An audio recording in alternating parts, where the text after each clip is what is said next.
All right. We're talking today with Mr. Howard Andrews of Grand Rapids, Michigan, and the interviewer is James Smither of the Grand Valley State University Veterans History Project. Okay. Can you start us out with some background on yourself, and to begin with, where and when were you born? I was born in Meadville, Pennsylvania on November 1st, 1926. Okay. Now, did you grow up in Meadville, or did you grow up there? Yes, I did. Okay. And what did your family do for a living then? My father worked on a railroad. Okay. And did he have steady work through the 30s? Yes, he did. Surprise. One of the few people that did work, I think, fairly steady. Okay. Do you know what kind of work he did? He worked on the train, on freight trains, as a trainman for many years, and then he became a conductor. Mm-hmm. Okay. Now, how many kids were in your family? 2. Okay.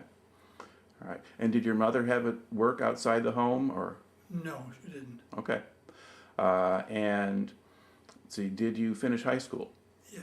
Okay. And when did you graduate from high school? In January of 1944. Okay. And then what did you do after you graduated from high school? I started college. Okay. And where did you go to college? Allegheny College. Okay, so right there in Meadville. In Meadville, yes. Okay. All right. And then how long did you stay in college? Well, I went for part of a year. Mm-hmm. I took accelerated courses and summer school. Mm-hmm. So I got a year's college in by the fall of 44. Okay.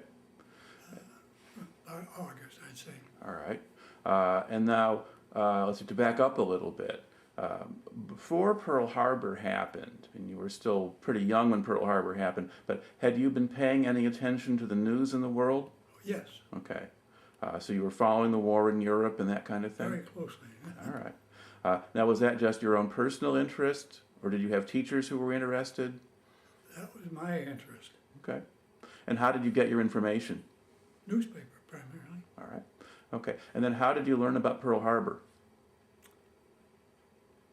I heard on the radio. Mm-hmm. I was in bed with the mumps. And I heard the news on the radio, and from then on I heard the radio on constantly. Okay. Now, at what point do you enter the service yourself? Enter the service? Yeah. I enlisted in October of 44 and went into active duty in November 1944. Okay. Now, why did you enlist? Well, I preferred to get in the Navy, Mm-hmm. and I knew that I would be drafted as soon as I turned 18. Right. So that was part of the reason, too. Okay.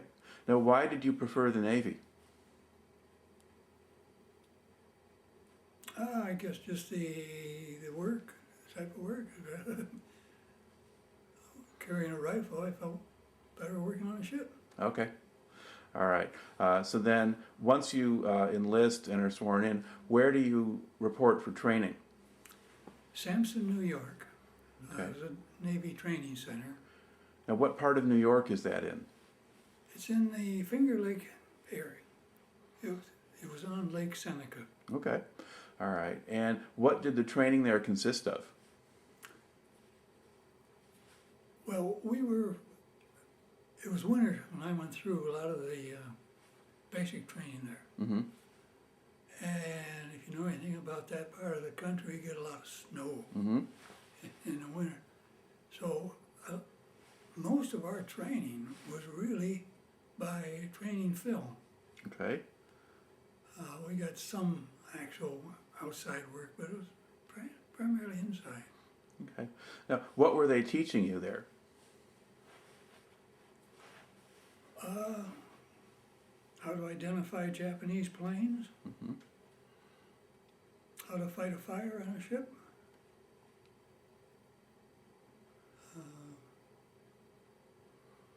Now, did they have a lot of emphasis on discipline and following orders?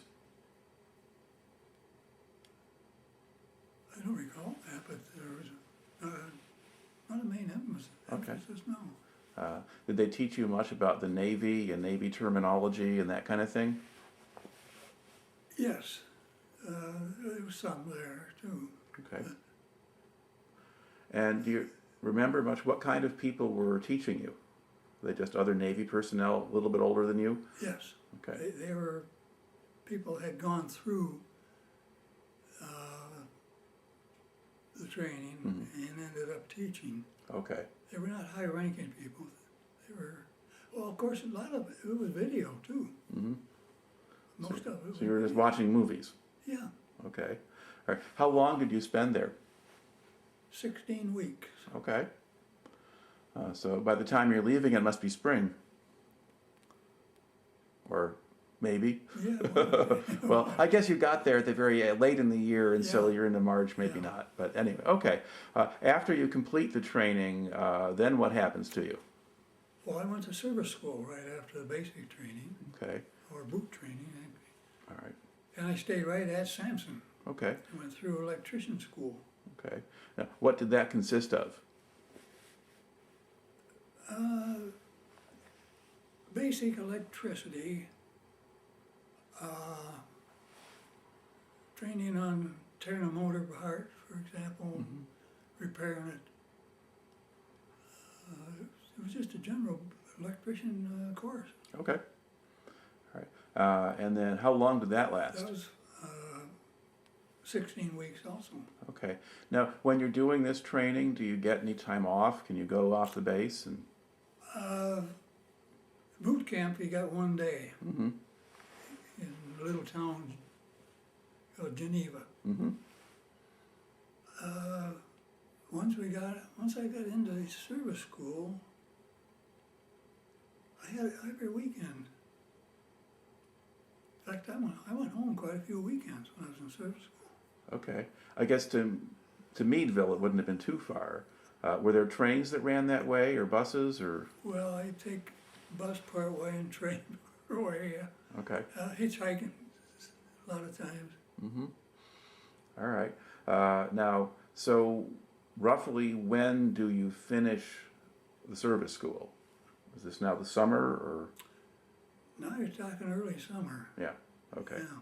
So now we're well into 44 at that point, or actually, Yeah. or 45? No, it was 45. 45, yeah. Okay. So do you remember hearing about the end of the war in Europe? For VE Day, where were you? What was that date? That's like May the 8th. I would have still been in service school. at Right, that time. okay. Yeah, I'm sure I heard about it either there, and if I had gone home, I'd have heard it on the radio. All right. Now, so by the time you finish, the war in Europe is over. The war in the Pacific is almost over.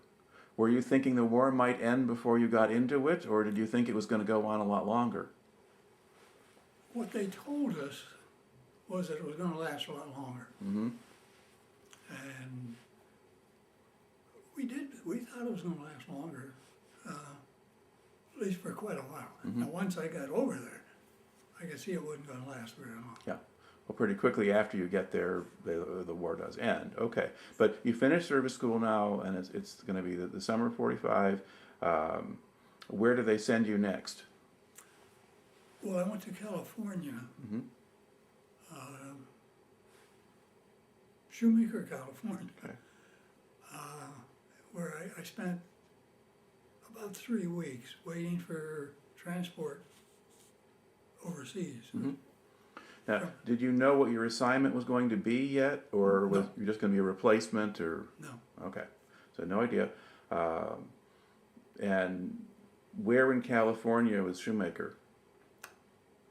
not too far from San Francisco. Okay, and did you get to go into San Francisco? Yes, Okay, we'd hitchhike in. okay, so you see a little bit more of the country there. All right, now how did they get you out to California?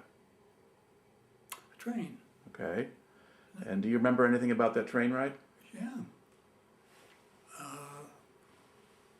I was able to get on a regular passenger train. Okay,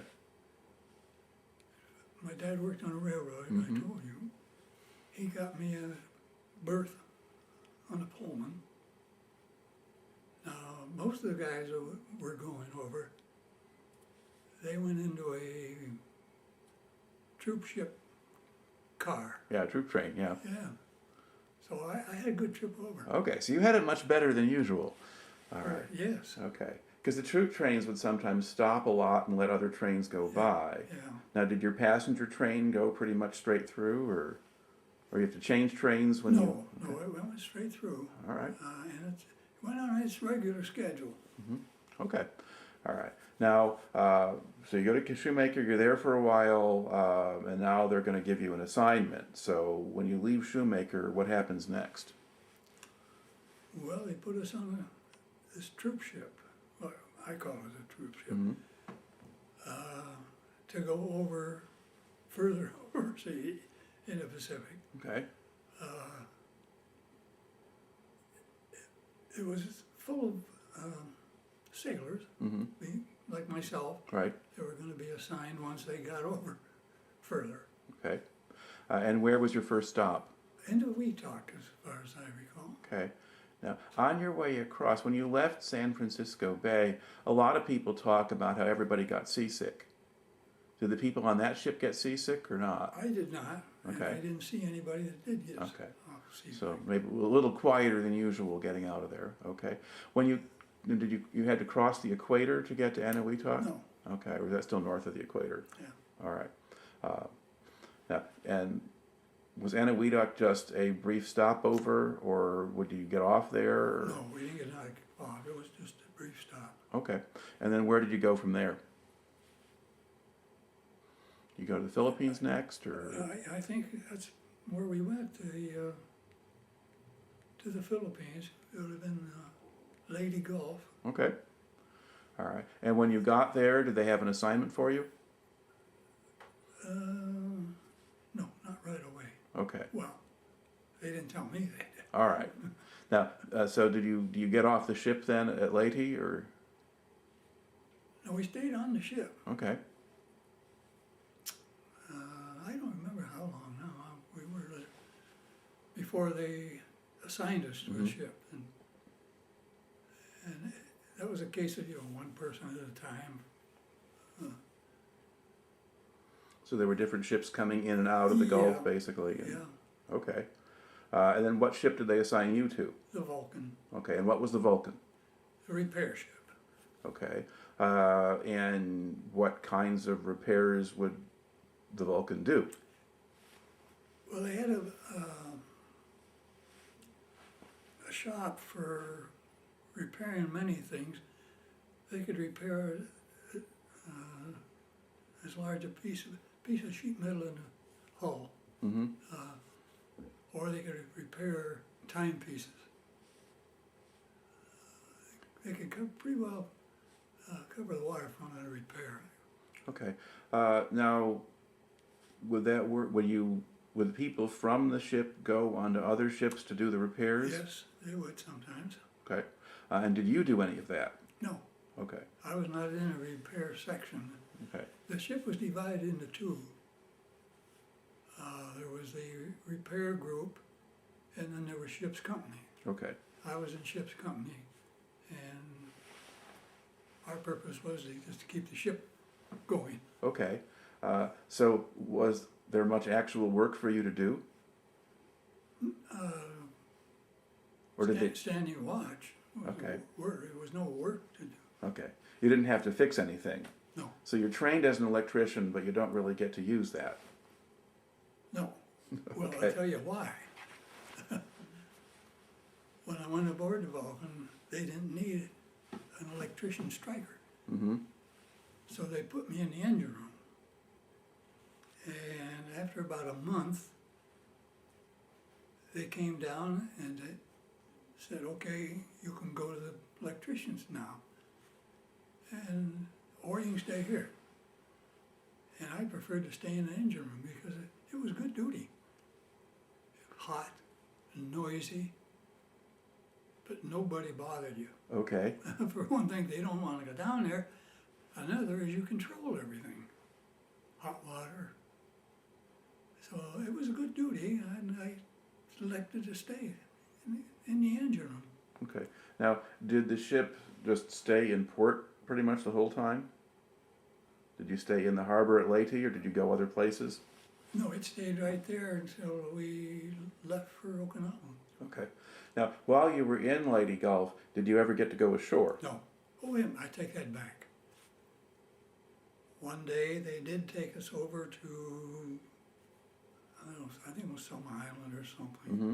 But it was not much of a liberty. They just land you on a beach somewhere and... It was nothing there, nobody there. Mm-hmm. Well, I shouldn't say that either. Some of the women came down selling straw Hula skirts? skirts. Okay. You know, but that's about it. So not really exciting. No, nah.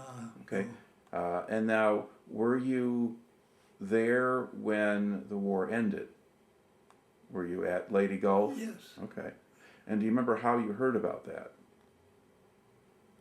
When the Japanese surrender, was that just announced? Or? I think they came over the sound system on the ship. Okay.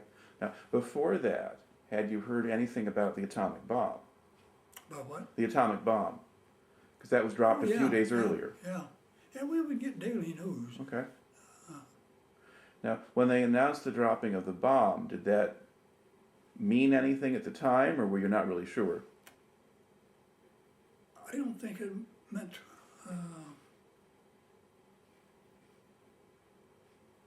I guess I'm not sure what. I knew the atomic bomb was going to be very destructive, Mm-hmm.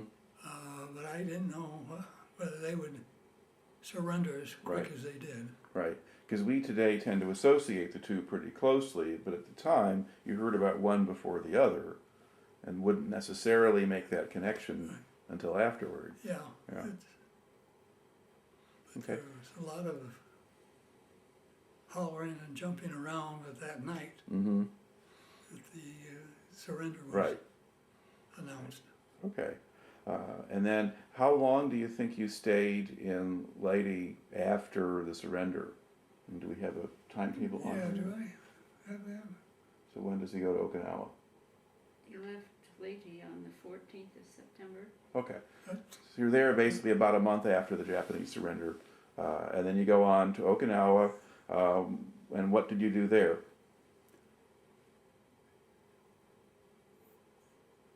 Well, we would repair ships wherever we went. Okay.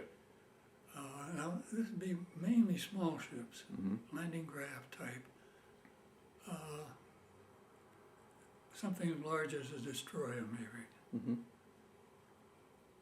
Now, while we were there, we had to leave because they said a typhoon was coming. Mm-hmm.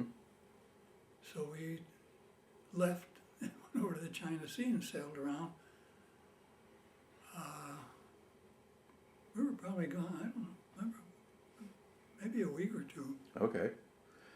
Now, did you manage to stay out of the typhoon? Yes, Okay. Because I have talked to people who had to go through that. Okinawa got hit real hard. Yes, it was. Okay. And so, but did you go back to Okinawa again after that? Yeah. All right. And then, while you were at Okinawa, did you ever go on shore? Yes, I Okay. did. And what did you do there? What did you see there? Well, there was two of us on Liberty. And here again, things were pretty well bombed out. Mm-hmm. Now we were not too far from the capital. Mm-hmm. So we decided we'd go over to the capital and take a look. So we went up and hitchhiked a ride in an Army Jeep. Mm-hmm. And we got over there was not much to see. Right. And they warned us to stay on the road. There were still, the war was over, Mm-hmm. but some of these soldiers didn't know it. Okay. So they told us to stay on the road. But that wasn't a very exciting day either. It was, Now, did you see anything of the civilian population there, or were they all out of the way? I don't recall seeing anybody there. Okay. Now, in the capital itself, had the buildings largely been damaged by the fighting, or were they still standing? You know, I don't remember too much about, I'm Okay. not sure we even got downtown in that Mhm. city. We may have, because I don't remember seeing much. We must have turned right around, gone back. Right. Okay. All right. And then after that, where do you go next? So after Okinawa. Well, if we started hitting the Japanese ports, Mm-hmm. I don't remember anything before Hiro Wan, Okay. but we did have a couple of stops prior to that. We just stopped at Hiro Wan for, I don't know, several weeks, I Mhm. think. But that was where we got a ride over to Hiroshima. Mm-hmm. They took half the ship one day and the other half, so you rode in the back of an open truck. And the first group to go over, the other half of the ship, they let them loose. They could wander around. Mm-hmm. I went over the next day, and we just rode around in the bus, or Okay. in the In the Truck. truck? I think somebody told them that we shouldn't go there Mm-hmm. at that point. You think there were people going around picking up souvenirs, or They did, you know? yeah, they did. But we didn't get off the truck. Okay. Well, what did Hiroshima look like? There was not much left. Mm-hmm. You know, it was pretty bare, bare ground. I can remember seeing one building, concrete building, Mm-hmm. and that was about all as far as buildings go. The rest of it was just flat. Right. Okay. And as you're going back and forth then in Japan, now were you seeing anything of the local population then, or were they? I don't remember seeing any in Hiroshima. Now, when we first got to Kure, Mm-hmm. we didn't see many civilians for the day or two. Right. But then after the first day, they started coming out. Not many. Trying to sell something. Mm-hmm. They were looking for money. Right. And they'd have their own personal stuff that they had for sale. Silk handkerchiefs Mm-hmm. and kimonos. And that's the way it was for quite a while, actually. Mm-hmm. We just didn't see many civilians. I don't recall ever seeing a man of military age Mm-hmm. in Kure, at least for a long time. It was women, and children, a few older men. Mm-hmm. We didn't see many civilians because they had to walk in from somewhere else. Okay. Because Kure was a Japanese naval base, Yes, so now you had just taken that over. we were taking the harbor over, yeah. Yeah. Okay. Yeah, we were the only American ship in there Okay. all the time I was there, except for some of this came in for repair. Mm-hmm.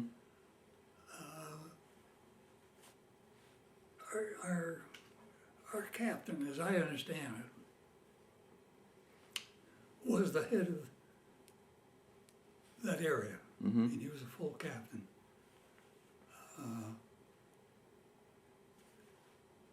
I never saw another motor car or truck Right. all the time I was in Kure. Not a one. Okay. So the Americans didn't have any either. Did the Americans have any We trucks or We didn't see any Americans other Okay. than the in the ships? Navy people. Okay. We never got out of Kure. Mm-hmm. There was no way to get there and no place to go. Like I said, I never saw a motor vehicle all Right. the time I was there. Okay. And there's no town to go into or anything like that? Yeah. We did walk to the outskirts of Kure, Mm-hmm. where we saw a school and some houses, but for the most part, Kure was flattened through, Mm-hmm. bombed or burned out. Okay. Now, about how long do you think you stayed there? In Kure, about 3 months, I think it was. Okay. All right. And during that time, did you really get to go anywhere else or do anything else, or were you just staying on the base and on the ship? Just on the base, really. Mhm. Like I said, there was no way to get anywhere. Okay. Now, I didn't know where to go anyway. There was Mhm. no place to go. right. Okay. Now, did the Navy provide any kind of entertainment for you? I mean, did the USO come through or anything like that? No. They built a building there that was put up before we got there, actually. It was nothing but a plain building, some picnic tables inside. And so we went and drank beer. Mm-hmm. That was the main entertainment, drinking beer. Okay. Well, we walked around the city Mhm. for something to do. We went over. We could go over just about every day. Mm-hmm. We didn't have watch. Right. And so we did a lot of walking around the city, just looking and talking to anybody we'd find that would talk to us in Okay. English. And so did you find some people who could speak English? Yes, Okay. yes, we did. And what sort of impression did you have of the Japanese people that you met? Very friendly. Mm-hmm. They were willing to talk to you if they could speak English. Mm-hmm. And they were selling their personal belongings. I bought two kimonos Mm-hmm. from a gentleman. It was his personal kimonos. Mm-hmm. And, that's what they did primarily. If anything, they sold what they Mhm. had. Now, one of the stories that comes out a lot about the occupation was that there were issues with things like prostitution and people going into bars and things like that. Where you were, did you see any of that kind of thing? Absolutely no bars. Yeah, okay, so no. There was not such a thing as a bar or a restaurant. Mm-hmm. Now prostitution is something else. There were houses Mm-hmm. until the Navy shut them down. And then instead of central houses, every house turned into a cat house. Mm-hmm. But no restaurants, no bars. Mm-hmm. Okay. Yeah, so there were, now did the men from your ship get into trouble? And do they have problems with the civilians or No. anything like that? Never. So reasonably well behaved. Yeah. All right. Now, while you're there, are you getting much news or information about what's happening anywhere else, or are you just, of course, it's after the war is over, so maybe there's not too much. Well, we did get daily news. They had sort of like a little newspaper that would come out with Mhm. daily news, so we could keep up with what was going on. Not in detail, but Right. Now, were there men from your ship who were starting to rotate home? yes. Yeah, those the older guys that had enough points would get called out and they would head for home. Mm-hmm. And some of the lower point guys got taken off the ship and put on other ships to go. Well, they were going down to Bemidji to do the atomic Okay, bikini, yeah. bikini. Yeah. Right. That was one reason why I didn't have to go. Mm-hmm. I was at the point where I was a senior fireman, Mm-hmm. and so I stayed on the ship where some of these guys had got ratings. Mm-hmm. When I couldn't, they were shipped on. Also, I got to come home on the ship. Mm-hmm. All right. So when does the ship leave Japan? I have that down.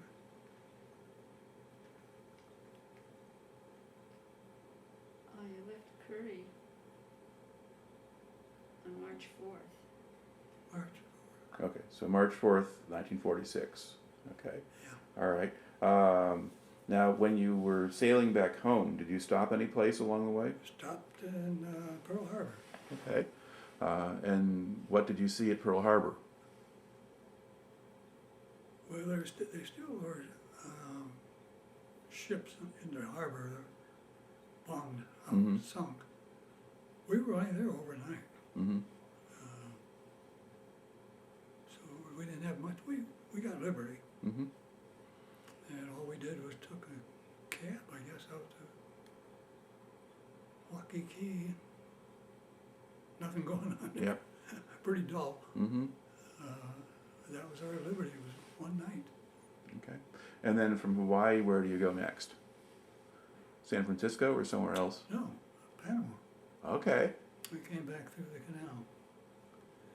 Spent one night, about 2 days in Panama. Though. Mm-hmm. The ship had money for a party.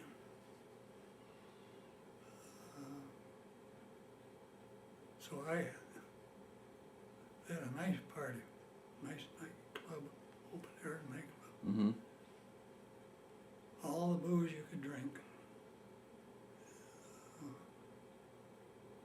If you wanted a drink, you went up to the bar and asked to get a drink, and they give you a bottle. Mm-hmm. That type of thing. Okay. And they're, but, well, now here again, Panama was wide open. I mean, there wasn't anything you couldn't get there. Mm-hmm. And they had a lot of women just sitting along the street. And of course, the guys took advantage of it. Mm-hmm. But I guess other than that party, there wasn't too much we did in Panama. Yeah. You just went through the canal. Yeah, right. It took a day to go through the canal, which gets boring after a while. You know, one canal after another. Mm-hmm. They're pretty much the same. Okay. And were you in the engine room during that time, or were you up on deck? Or? Part of it, I was on deck part of it. Okay. I know I got tired of watching the canal, so I went down, Mm-hmm. took a nap. Okay. All right. So when you come out on the other side, now where are you going to go in the States after that? Brooklyn Navy Yard. Okay. And when you got there, did you get discharged, or did you stay on duty for a while? No, I was on leave there for, I think about several months anyway, Mm-hmm. possibly longer than that. Do I have that down? But I don't. Just said you arrived Brooklyn on the 15th of April. Oh, I was there for June. I was there about 3 months. Okay. Now, did you have duty there? Were you still? No. Okay. No, because they had, our ship was in for overhaul. Okay. And so when we got, they used outside contractors for everything. Mm-hmm. We didn't do anything on the ship at that point. We had nothing to do but play cards and go on liberty Mm-hmm. So you got to see New York City anyway. for 3 months. Okay. We had liberty every day. We didn't have lunch. Now, do they still have USO and things like that in New York City, or had they shut that stuff down now? And were there places you could go in New York City? I didn't see any. Okay. No. Because during the war, they had a lot of that kind of thing in places for servicemen, but the war now had been over for years, so No. maybe not. They still had them in San Francisco when we Mhm. went over. But New York, I didn't see anything. Okay. All right. Well, in San Francisco, when you went over, the war hadn't ended yet, so Right. that was going okay. And so when do you finally get discharged? July 3rd, 1956. Or 46, yeah. 46. Okay. All right. And then after you got out of the Navy, what did you do? Well, I didn't do anything for the rest of the summer, Mm-hmm. but I started back to school in the fall. And basically I had 3 more years to Okay. get Yeah. my degree. All right. And what did you study there? Chemistry. Okay.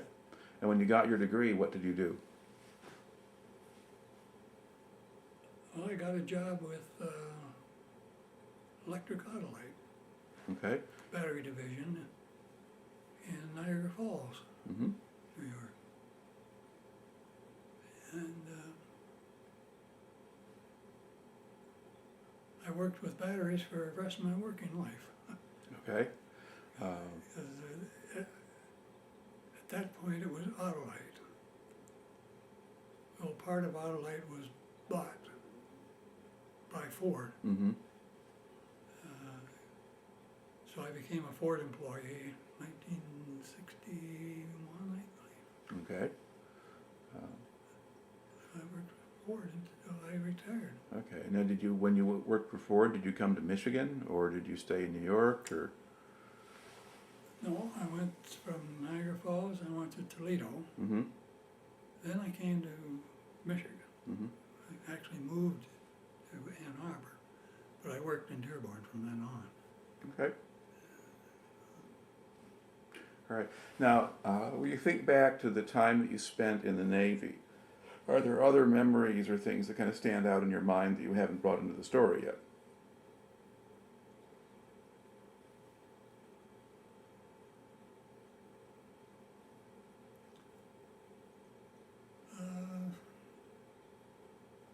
No, I guess what kind of stands out is the transportation.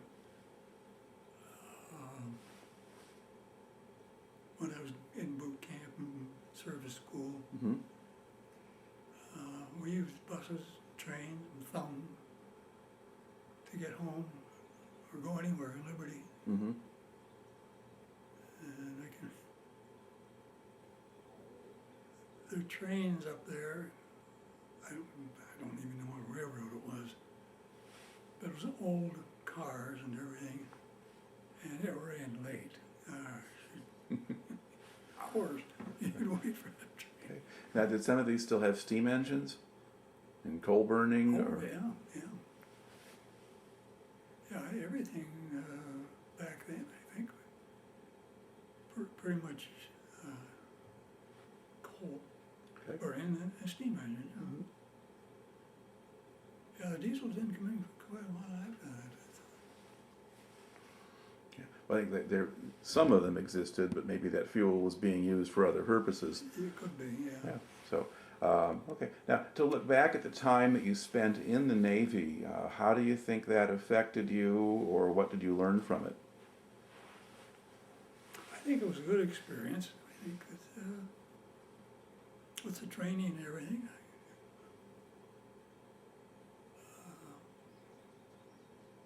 I think I can say that I enjoyed it.